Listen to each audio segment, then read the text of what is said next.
మనల్ని చూసి జనాలు భయపడాలి, మనం భయపడకూడదు మనోహరి. అయినా నువ్వేంటి ఇక్కడికి మకాం మార్చావు? తమరి ప్రేమ వలన. సరే ఏంటి అర్జెంటుగా కలవాలని ఫోన్ చేసావు?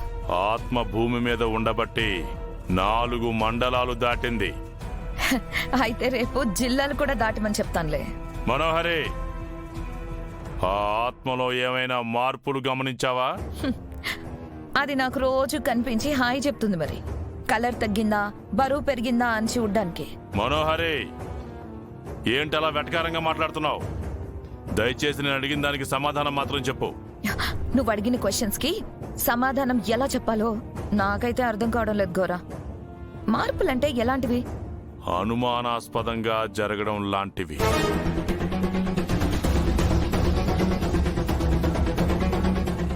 పొద్దున్న దాంతో మాట్లాడడానికి వెళ్ళినప్పుడు ఉన్నట్టుండి ఒక కొబ్బరి బొండం వచ్చి నా పక్కన పడింది.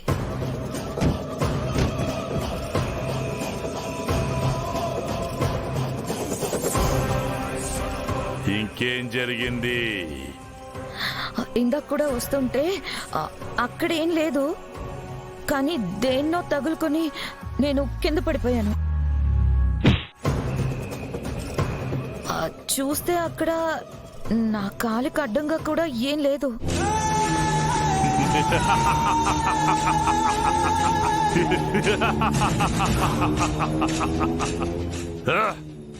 అయితే నా అనుమానం నిజమైంది మనోహరి. అసలు నీ అనుమానం ఏంటి? ఏం నిజమైంది?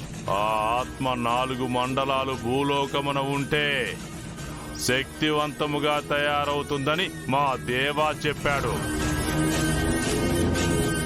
ఆత్మకి శక్తులు వస్తాయని చెప్పాడు. అది నిజమయ్యింది మనోహరి. ఏం మాట్లాడుతున్నావు గోరా? అసలేం మాట్లాడుతున్నావు? శక్తులు రావడం ఏంటి? అంటే అంటే ఇప్పుడు ఆరు దేన్నైనా ముట్టుకోగలదా? అయితే ఖచ్చితంగా నన్ను చంపేస్తుందేమో. అవును, కన్ఫర్మ్ గా నన్ను చంపేస్తుంది. లేదు మనోహరి, ఇది మనకి చాలా శుభవార్త. నువ్వు ఏమీ భయపడకు. ఆ ఆత్మ నిన్ను ఏమీ చెయ్యలేదు, చెయ్యకూడదు. కానీ తనకి స్పర్శ రావడం మనకే మంచిది. దానికి శక్తులు రావడం మనకెలా మంచిది ఘోరా? ఎందుకంటే ఇప్పుడు ఆత్మని బంధించడం చాలా సులువవుతుంది కాబట్టి. రేపొద్దున్నే నేను మంత్రించిన వస్తువునిస్తాను. దాన్ని ఆత్మ తాకేలా చెయ్యి. ఆ తరువాత ఆత్మబంధన నేను చూసుకుంటా.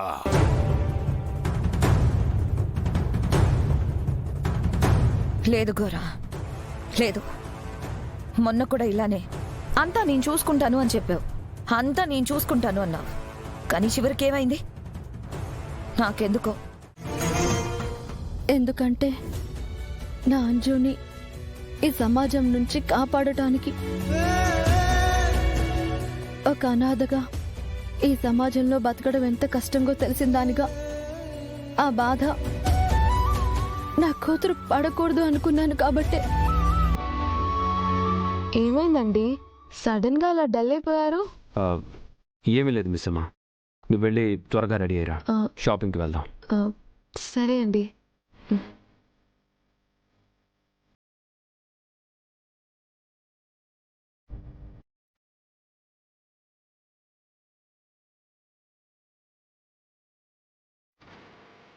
నిర్మల, అబ్బాయికి నాకు టీ తీసుకుంటా.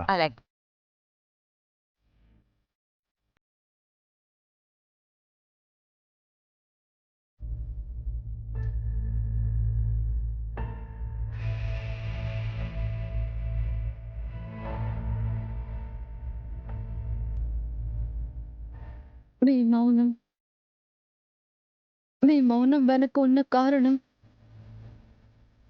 ఆ కారణం వల్ల మీరు పడుతున్న బాధ ఎవరికి చెప్పలేరు, ఎవరితోనూ పంచుకోలేరు.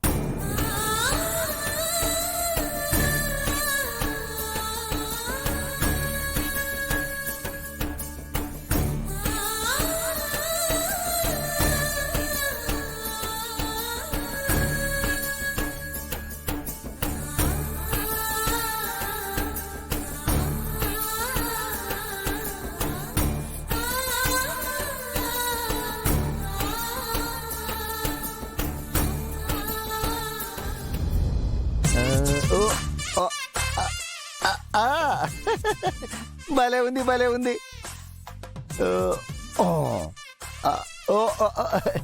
ఈ జీ తెలుగు ప్రోమోస్, ఈ జీ తెలుగు ఆర్టిస్ట్ రీల్స్ అబ్బా భలే సూపర్ ఉంటాయి.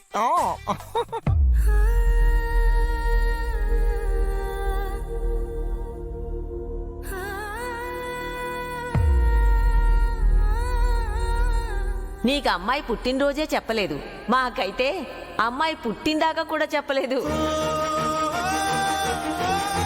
సడన్ గా బిడ్డను తీసుకొచ్చి చేతిలో పెట్టి మీ మనవరాలన్నాడు. ఇదేమిటని అడిగితే చెప్పే పరిస్థితి రాలేదు. గర్భవతిగా ఉన్నప్పుడు ఏవేవో సమస్యలు వచ్చినాయి, చెప్తే మీరు భయపడతారేమో అని చెప్పి ఏవేవో చెప్పాడు. అలాంటప్పుడే కదా ఇంకా అత్తయ్య మావయ్య తోడుండాలి. అయినా అంత పెద్ద విషయాన్ని మీరు అన్ని రోజులు ఎలా దాచగలిగారు?